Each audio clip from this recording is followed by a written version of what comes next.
So April 17th, 2021. A 94-year-old woman sitting alone in a chapel built for kings. 30 people scattered across St. George's Chapel at Windsor Castle. COVID protocols, right? They demanded it. 30 people in a space built for, 800. And there she was, Queen Elizabeth II, in the choir stall, 6 feet from anyone else, wearing a black mask over a face that hadn't broken in public for 70 years. The photograph went everywhere. Minutes, just everywhere. Black coat, black hat, black mask, white hair, and the Gothic architecture massive, looming behind her like some stone cathedral of solitude. She looked so small. Really small. Like anyone's grandmother, you know? Like every widow who had to bury someone during the pandemic and couldn't hold a hand, couldn't embrace a daughter, couldn't even have someone there with them at the worst moment of their lives. Reddit went insane. Nearly 26,000 upvotes on r/pics alone. The comments, man widows and widowers recognizing something in that image. Someone wrote, "That was the loneliness of the pandemic times in one picture." Another person, "She had to sit all alone with the world's press watching her." But here's the thing, and this is important. This story isn't actually about that photograph. It's not. This is about what happened after. Elizabeth II lived 17 more months, 517 days, without the man she'd publicly called her strength and stay. And those 17 months, if you tell this right, with the weight it deserves, they show you something. The distance between a woman who used to run in heels to catch her grandson and a woman whose hands were so bruised in her final photographs that, you could see the purple marks, even in official portraits. The body understood somehow. It was time. But before we get into the grief, you need to see what was lost. July 23, 1986. Prince Andrew's wedding to Sarah Ferguson, Westminster Abbey, then Buckingham Palace. Prince William was 4 years old page boy at the ceremony, and he's 4. He's being reckless, right? On the Buckingham Palace balcony, right as the newly married couple's about to wave to the crowds, William he starts moving all over the place, running where he shouldn't, ducking under the ceremonial framework. Watch what happens next. Queen Elizabeth II, 60 years old, doesn't delegate, doesn't call for a courtier, doesn't wait for someone else to handle it. She runs, after her grandson, in heels, in a turquoise coat dress, matching hat, full view of cameras, all of it. The footage is maybe 3 to 5 seconds, just rapid movement, and her face, it's not performance, it's concern. It's her grandmother instinct overriding everything she'd been trained to suppress, dignity abandoned for something that mattered more. Hold that image. The turquoise blur, the speed unhesitating, complete abandonment of protocol for a 4-year-old. Now jump forward to September 6, 2022. The drawing room at Balmoral Castle. The Queen standing beside the new Prime Minister, Liz Truss, for official appointment photographs. She's smiling that smile. You know the one. Practiced over 7 decades. She's holding a walking stick, black, functional, not ceremonial. Gray cardigan over a patterned dress, and her hands. Look at her hands. Both of them. Extensive bruising. Deep purple to black, concentrated on the backs, discoloration spreading from wrist to knuckles. Bruise marks 2 to 4 centimeters in diameter. That kind of bruising? It comes from IV puncture sites, or blood-thinning medication, or the devastating vascular fragility that happens when you're very elderly. Doctors call it senile purpura. The palace didn't comment, didn't have to.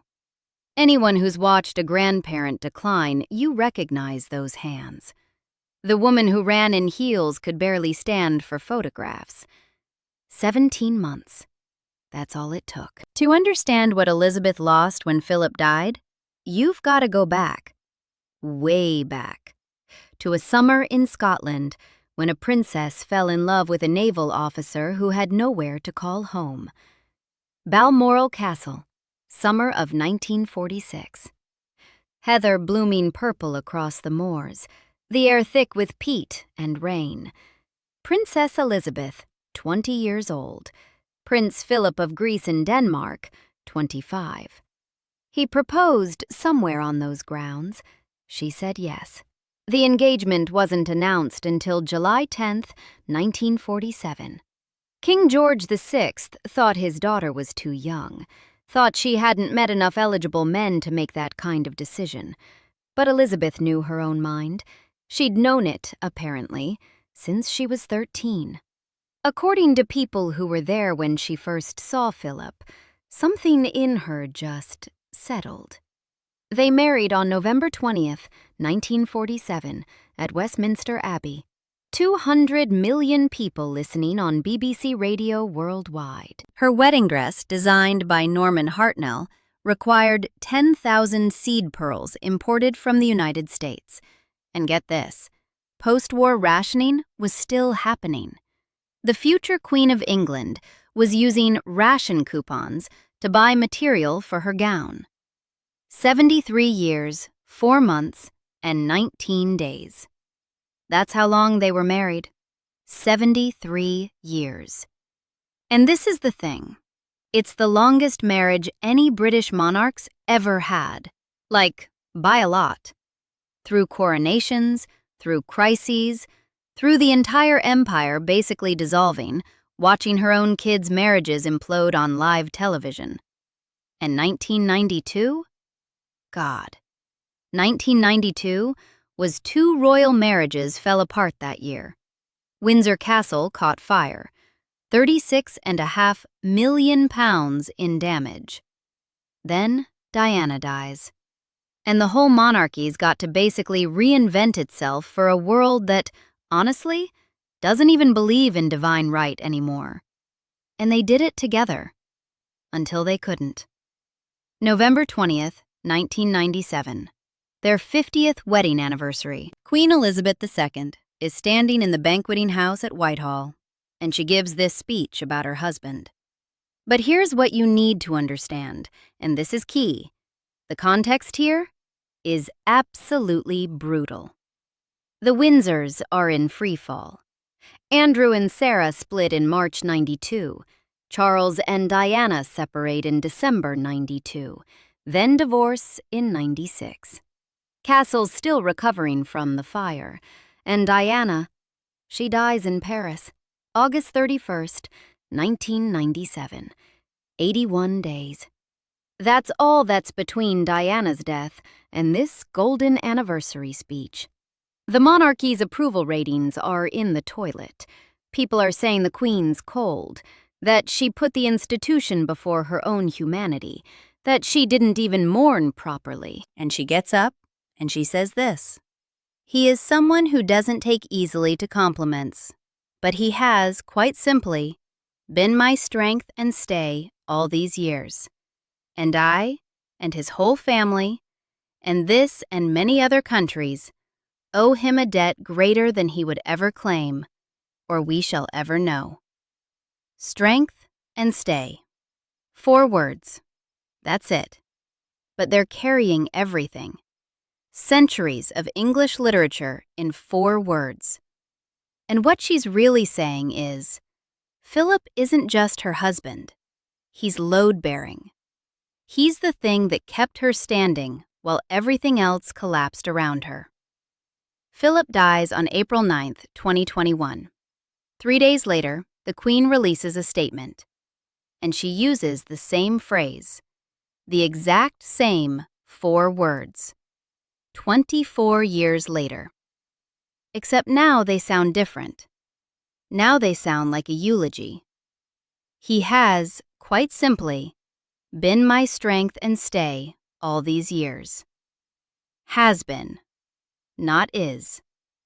So Philip dies at Windsor Castle, 99 years old, 2 months shy of his 100th birthday. June 10th, 2021 would have been it. And the official cause of death? Old age, which is technically a medical determination, but it's also very Philip. Very understated, very him. His health's been declining for years. 2011, he has a stent put in. 2017, he's hospitalized with an infection, misses the state opening of Parliament. August 2017, that's his last solo public engagement. Then 2019, and he's 97, he crashes his car near Sandringham. Still driving alone, still in control. February 2021, he goes into King Edward VII Hospital. March 1st, they transfer him to St. Bartholomew's for a heart procedure. March 16th, he's discharged back to Windsor Castle. 24 days later, he's gone. And this is absolutely Philip. He'd spent 18 years planning his own funeral. 18 years. He doesn't want a state funeral. He wants something simpler, more military, and he designs his own hearse. A modified Land Rover Defender. Takes 16 years to build, because of course it does. He's precise, unsentimental, totally in control. But then COVID happens, and suddenly everything changes. The funeral that's supposed to have 800 people? 30 people. The procession through London, cancelled. No congregational singing, that's a COVID thing. You can't have people singing in a church during a pandemic. Families have to sit apart. Maximum attendance, 30. Masks mandatory. Social distancing required. And the Queen, she's living alone at Windsor Castle. Classified as a single-person household, she has to sit alone. At her husband's funeral. Alone. She wears a black wool crepe coat dress, designed by Angela Kelly, black hat with a single fabric flower, white gloves, and the Richmond brooch, the one she wore on her honeymoon with Philip back in 1947. Nobody's really talking about it, but she's wearing it. It's like a private message to a dead man, right? Visible only if you know where to look. And she's wearing a black mask. The service is 50 minutes. Bach plays. No hymns, COVID rules again. On the coffin, Philip's naval cap, the sword King George VI gave him, and a wreath of white roses, freesias, and jasmine from the Queen. At 2:45 p.m., the coffin leaves Windsor Castle on that Land Rover Philip designed. Behind it, Charles, Anne, Andrew, Edward, William, Harry, Peter Phillips, Vice Admiral Sir Timothy Lawrence. 3 p.m., National Minute of Silence. And in the chapel, in the choir stall, a 94-year-old woman sits masked and alone, while the entire architecture of her life literally falls apart. And here's where it gets infuriating. While she's sitting there, alone, following every single COVID restriction without question, Boris Johnson and the staff at 10 Downing Street are throwing parties. Parties during lockdown, while families are saying goodbye to dying relatives through glass windows, while funerals are capped at 30 people and you can't even hug anyone, while the Queen buries her husband of 73 years without a single hand to hold. And nobody's stopping them. Nobody's enforcing anything. They're just partying. Okay, so the rules were clear. Everyone knew them. And the Queen, she followed them with this exactness she brought to literally everything. She didn't ask for an exception. I mean, think about it. She didn't argue that her circumstances were unique, that 73 years of marriage deserved special consideration, that maybe, just maybe, the head of state should get one deviation from protocol. She sat alone. But Downing Street? The people who literally made the rules? They were breaking them. Just gathering, drinking, laughing. And the Reddit comments were absolutely savage. Meanwhile, the ministers and their aides were partying in Downing Street. What a shame on this country. The rage was real. The Queen never said anything publicly about it, never commented on Partygate. Didn't have to. That photograph said everything. The most protected person in Britain, isolated just like everyone else. The leader following the rules, while the rule-makers partied. I mean, what does that even say about the country? Was it duty? Habit? The only way she knew how to exist? And after 73 years married to Philip and to the crown, did she even know the difference anymore? April 21st, 2021. 12 days after Philip died. The Queen turned 95. Her first birthday without him since 1946. Just sit with that for a second. The palace put out a statement she'd spend it privately at Windsor Castle. No celebration, no public anything. Just a woman alone in a castle that had become her prison during lockdown, and now her grief. But here's the thing, the work didn't stop. It never stops. 3 days after the funeral, April 20th, her private secretary confirmed she'd resume duties in due course. The red boxes kept coming, government papers she'd read every single day of her entire reign. Virtual audiences instead of in person. The machinery just grinding forward. May 11th, 2021, 1 month after the funeral. The Queen delivered the state opening of Parliament. First major public appearance since burying Philip. She wore day dress instead of ceremonial robes, and this part's actually significant. It was only the second time in her entire reign. The first was 1974, during a snap election. Commentators said she looked smaller, frailer. The morning black had shifted to muted colors, but something just went out behind her eyes, you know? June gave her what looked like a break. Maybe it was. June 11th, Royal Ascot, one of her favorite events. No mask for the first time since restrictions eased. Then June 12th and 13th, the G7 summit in Cornwall. She hosted this reception at the Eden Project, and for a moment, I mean this, she seemed like herself again, joking with world leaders. That dry humor nobody really gets to see. When they asked her to cut a ceremonial cake with a sword, she just said, "It's more unusual." That's it. That's the comeback. A woman who could still run in heels. June 10th would have been Philip's 100th birthday. She didn't talk about it publicly. The family didn't mark it with ceremony. Some griefs, they're just too big for that. July 12th, 2021. President Biden and the First Lady came for tea at Windsor Castle. First meeting. She looked composed, professional, every inch the monarch. But the body, it was keeping its own calendar, you know. October 19th, 2021. Someone photographed her using a walking stick in public. First time in 17 years. She'd used one back in 2003 after knee surgery. But this was different. This wasn't recovery. This was decline. And everybody could see it. 10 days later, October 29th, doctors told her to cancel a trip to Northern Ireland. Medical advice to rest, the palace said. Vague language hiding something specific. The Queen hadn't canceled an engagement for health reasons in forever. Now they're telling her she can't travel? November 14th, 2021. Remembrance Sunday. The cenotaph. This wasn't just any event, right? This was sacred ground for Elizabeth, the memorial to war dead. She'd attended this ceremony every single year of her reign, except when she was abroad on tour. Her father served in World War I. Philip served in World War II. The military, it was just woven into everything she understood about duty. She missed it.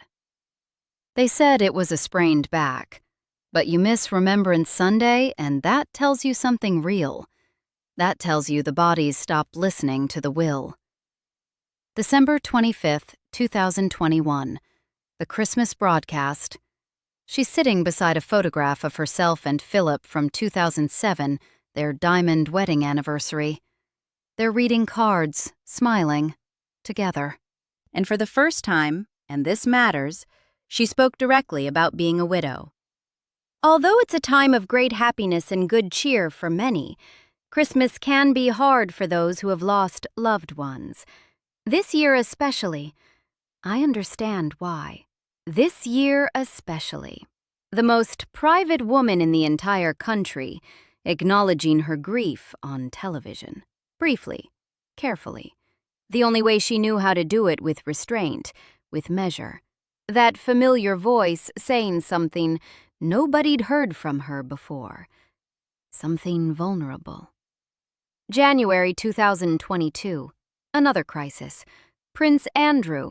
They stripped him of his military titles and his HRH style after everything came out with Virginia Giuffre. And the Queen made that call, even in grief, even now.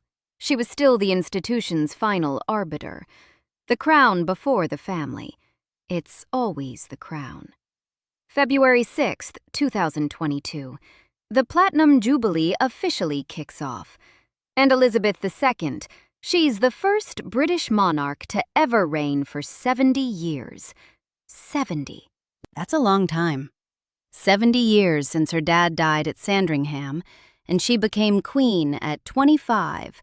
Just 25, while she was away on a trip to Kenya. Hearing the news that changed everything. 2 weeks later, February 20th, 2022, she tested positive for COVID. Buckingham Palace comes out and says she's got mild cold-like symptoms. Right. And she's gonna keep working, just light stuff from Windsor. So she's doing these virtual audiences, sitting there on a video link while she's isolated. And she recovered. But something shifted. March 7th, 2022. Weeks after testing negative, and she describes the whole thing in this way that it caught people off guard. It does leave one very tired and exhausted, doesn't it? And that's not really a question. That's a confession. That's a confession dressed up as small talk. The Queen, she never complained, never talked about her own pain. This was as close as she'd ever come. March 29th, 2022, Westminster Abbey. Philip's memorial service. This was the service he should have had. 1,800 people instead of 30. The funeral he didn't get to have because of the pandemic. The goodbye that COVID just made impossible. The Queen showed up. Walking stick. Escorted by Prince Andrew, which, yeah, that caused some controversy given everything he'd been through. But she made it. She was there. 11 months after sitting alone at his funeral, she's sitting in a full abbey hearing the tributes he should have gotten. Was it closure? Or was it reopening everything that had barely scabbed over? May 9th, 2022. For the first time in 59 years, she doesn't attend the state opening of Parliament. Charles reads the Queen's speech instead.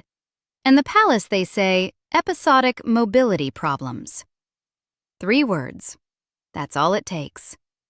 But you know what that means, right? Stairs. Standing. The basic stuff of being a 96-year-old whose body's just running out of steam. She'd gone to the state opening through illness, through crisis, through personal tragedy, through her kids' marriages falling apart, through Diana, through everything. Now she couldn't. The red boxes still arrived, she's still reading them, but the public stuff that's being rationed now. The body's got a budget, and the budget's getting smaller. The Platinum Jubilee, it was supposed to be a celebration. June 2nd through 5th, 2022. 4 days celebrating 70 years on the throne. The longest reign ever in British history.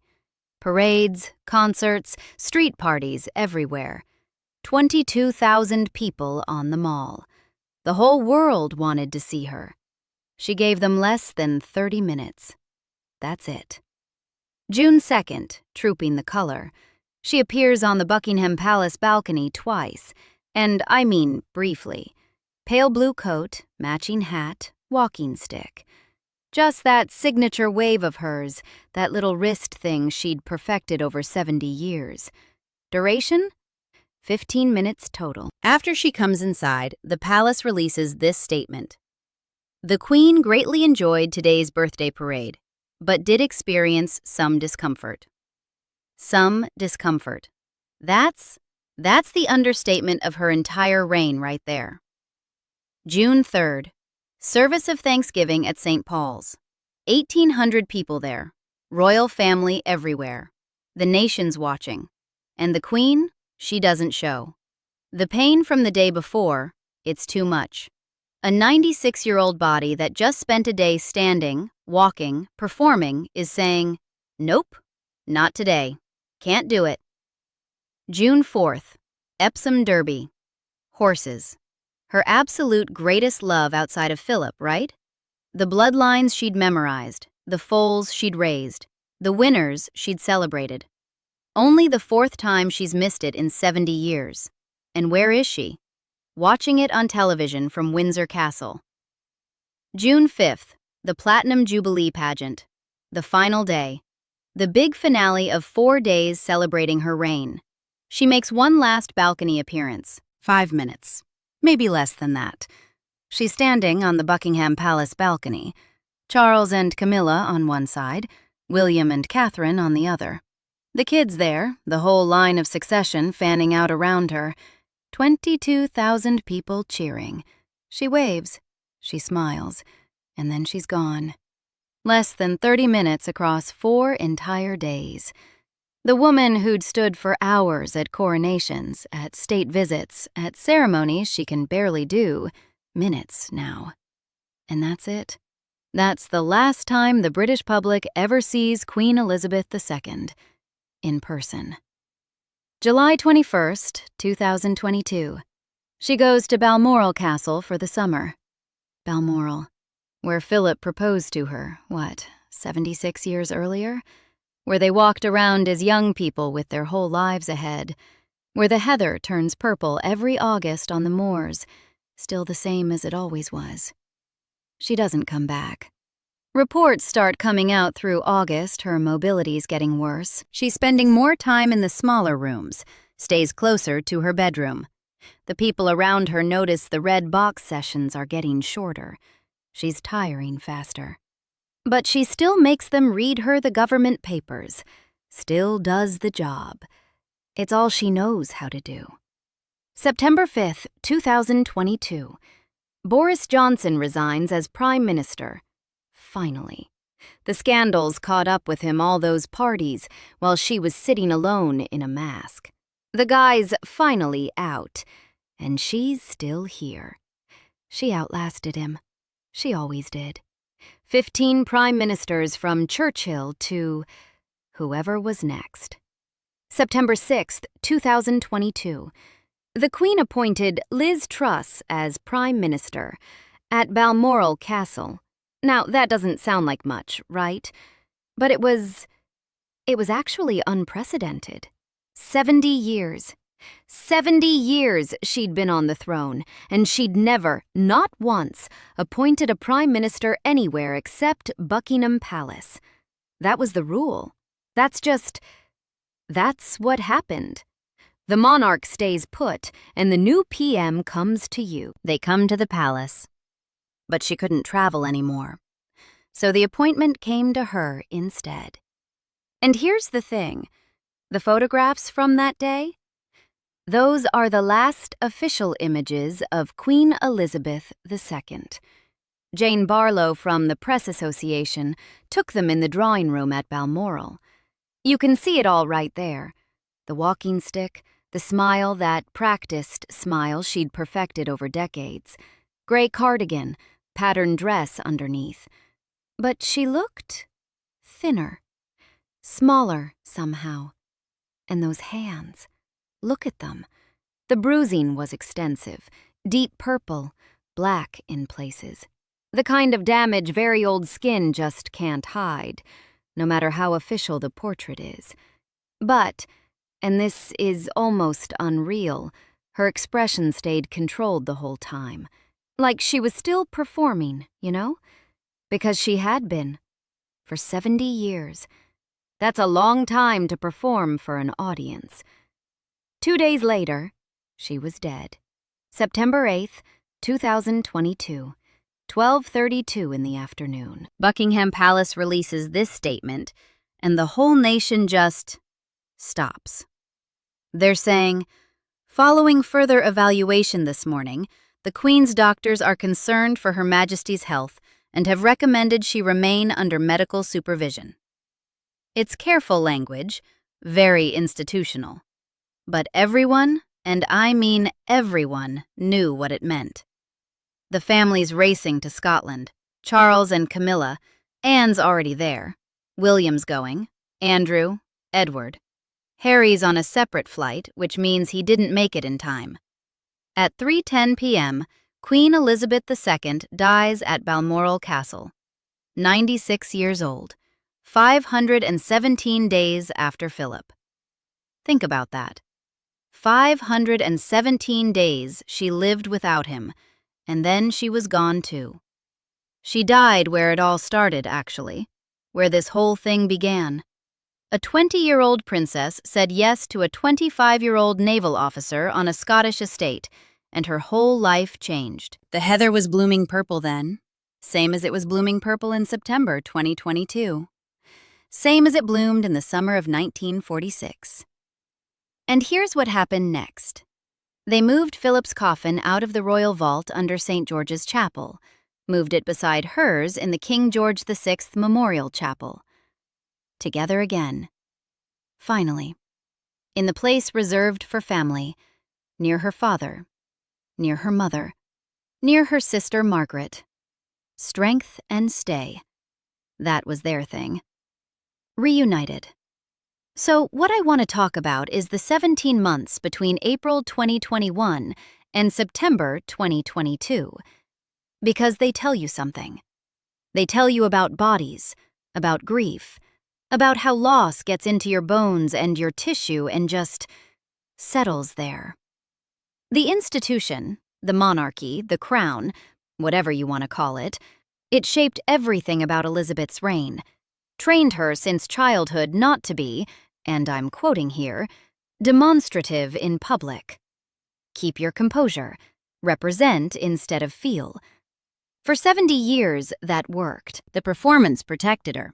The crown was armor. But, and this is the brutal part, the institution also forced her to grieve publicly. Alone. With the world watching her perform stoicism, right when she most needed to just break. To fall apart. Philip wasn't just her husband. He wasn't. He was the only person who could interrupt her. The only one allowed to say the things no one else would say. The only person who knew her before she became a symbol. Before she was the queen. When she was just Elizabeth, 20 years old, in love on a Scottish estate, her whole future stretched out in front of her. When he died, something essential just left. The architecture held. For 17 months, it held. The red boxes kept coming, audiences happened, the Jubilee happened, barely. She appointed a prime minister, read her government papers, did the job until her body just couldn't anymore. But if you watch the footage from those final appearances, really watch it, there's something different. Something effortful about her presence that wasn't there before. You can see it costs her. The wave at the Jubilee, standing next to Liz Truss with those bruised hands. It's all harder now. She followed the rules, though, always followed them. Even when everyone else was breaking them at parties in Downing Street. Even when it meant sitting alone, masked, 6 feet away from anyone who might have offered her comfort. Even when the rules seemed designed to make grief worse instead of better. Is that duty? Was that just the only way she knew how to exist? After 73 years married to both Philip and the crown, where does the performance end and the person actually begin? Maybe she couldn't answer that herself. There's this photograph that still circulates. People post it, comment on it, see their own pandemic grief in this small masked figure, sitting alone in a chapel against cold stone. But that photograph, it's only half the story. The other half is what came after. The 17 months afterward. The slow surrender of a body that somehow understood its partner was gone. Walking stick that became necessary instead of ceremonial. Appearances getting shorter. Trips she couldn't make anymore. Ceremonies she couldn't attend. And finally, back to Balmoral. Back to where it started. She ran in heels once, 60 years old, chasing a 4-year-old grandson across a balcony. Just abandoned everything for something that mattered more. She died where she fell in love. 96 years old, Scottish Highlands, the heather blooming purple like it does every August. A 20-year-old princess who said yes. And somewhere between the running and the stillness, between all that vitality and these bruised hands, that's when it gets you. That's when the longest-serving British monarch learns what every widow learns, that survival isn't the same as living. You can keep going. You can carry on without them, without their strength, without that person holding you together. But here's the thing. It costs something. Carrying on costs something real, and it compounds. 517 days. That was the price. Subscribe for more stories like this.